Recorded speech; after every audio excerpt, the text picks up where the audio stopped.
মাঝরাতে বোমার শব্দে আপনার ঘুম ভেঙে গেল।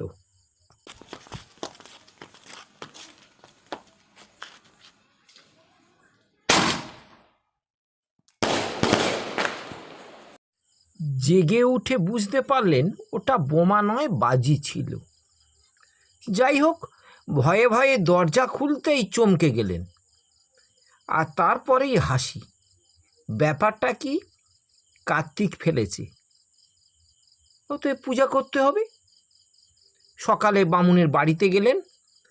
বামুন একটা লম্বা ফর্দ আপনার হাতে ধরিয়ে দিল। আপনার ছেলের বিয়ে হয়েছে 1 বছর কি 2 বছর। ছেলে ঠিক করেছে একটু দেরিতে বাচ্চা নেবে। এটা তো অপরাধ কিছু নয়। অর্থনৈতিক সমস্যা আছে, একটা বাচ্চা লালন পালনের খরচ আছে, সেই খরচ বহন করার জন্যে ছেলে ঠিক করেছে কিছুদিন পরে বাচ্চা নেবে। কিন্তু ঠাকুর যেহেতু দিয়েছে, আপনি বামুনের বাড়িতে গেলেন এবং পূজার ফর্দ নিয়ে বাড়ি ফিরলেন, পূজার আয়োজন করলেন, পূজা হলো। বামুন আপনার বৌমাকে দিয়ে সংস্কৃত মন্ত্রের মাধ্যমে বলালো, এটা বলানো উচিত, প্রত্যেক ব্রাহ্মণের বলানো উচিত, বলায় বা যে না বলায় সেটা তার দায়িত্ব। হে কার্তিক, তুমি আমার সন্তান দাও। আপনার বৌমা খুব ভক্তি ভরে সেই কথাগুলো বলল। তারপর পূজা শেষ হলো, খাওয়া দাওয়া হলো। এবারে তো ঘুমাতে যাবে বিছানায়। বিছানা যাওয়ার আগে প্রতিদিনের মতো সেই দিনে, যেদিন কার্তিক পূজা করলো, গর্ভনিরোধক পিল খেলো। তাহলে কি দাঁড়াচ্ছে? কার্তিকের প্রতি কতটা সম্মান দিচ্ছেন ভেবে দেখুন, ভালো করে ভেবে দেখেন, এড়িয়ে যাবেন না। পাড়ার ছেলেরা কার্তিক ফেললো কি জন্যে? তারা গান্ডে পিণ্ডে গিলবার জন্যে। আপনি ভাবলেন কি পূজা না করলে অধর্ম হবে। বামুন ভাবলো তার ধান্দার কথা। আর তার মাঝে যে নোংরামি হলো, যে অন্যায় হলো, তার জন্য দায়ী হবে কে? আপনার বৌমা পিল খেয়ে কার্তিককে কি সম্মান দিল? তাহলে বলল কেন? পূজার ক্ষেত্রে বলল কেন, এই যে কার্তিক আমাকে একটা সন্তান দাও? কার্তিককে কি সম্মান দিল? একটা কথা গভীরভাবে ভাবতে শিখুন, ভাবার চেষ্টা করুন। সংস্কার ভালো, কিন্তু কুসংস্কার ভালো নয়। কুসংস্কার ধর্ম নয়, আপনারা মনে করেন কুসংস্কার ধর্ম। আমি আপনাদের উদাহরণ দিচ্ছি। লক্ষ্মী পূজা কেন করেন? অর্থের জন্যে, সম্পদের জন্যে। সরস্বতী পূজা কেন করেন?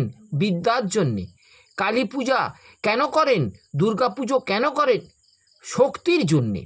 কিন্তু কার্তিক পুজো কেন করেন?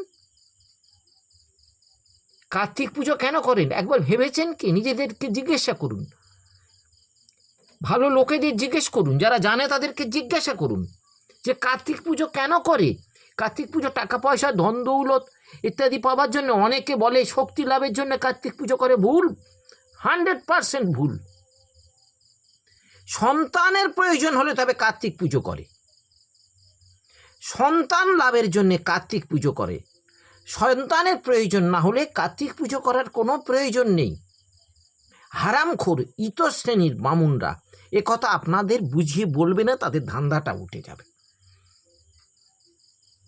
যখন বিজ্ঞান বলবে, অর্থাৎ ডাক্তারবাবুরা বলবেন যে আপনার বৌমা সন্তান লাভ করতে পারবে না, বা আপনার ছেলে বৌমার সন্তান হবে না, অসম্ভব।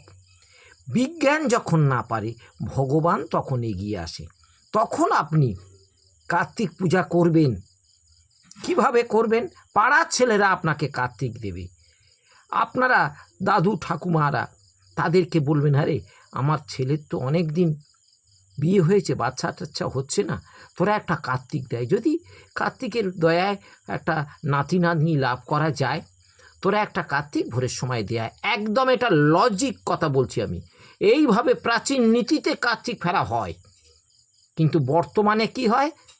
আনন্দ করার জন্যে, ফুর্তি করার জন্যে ধর্মকে নিয়ে নোংরামি করা হচ্ছে। এই সময় কার্তিক পূজার করার বিধান আছে। এই পরিস্থিতিতে কার্তিক পুজো সকলের জন্যে নয়। কথাটা না বুঝলে ধর্মের চেয়ে আপনি অধর্ম বেশি করবেন।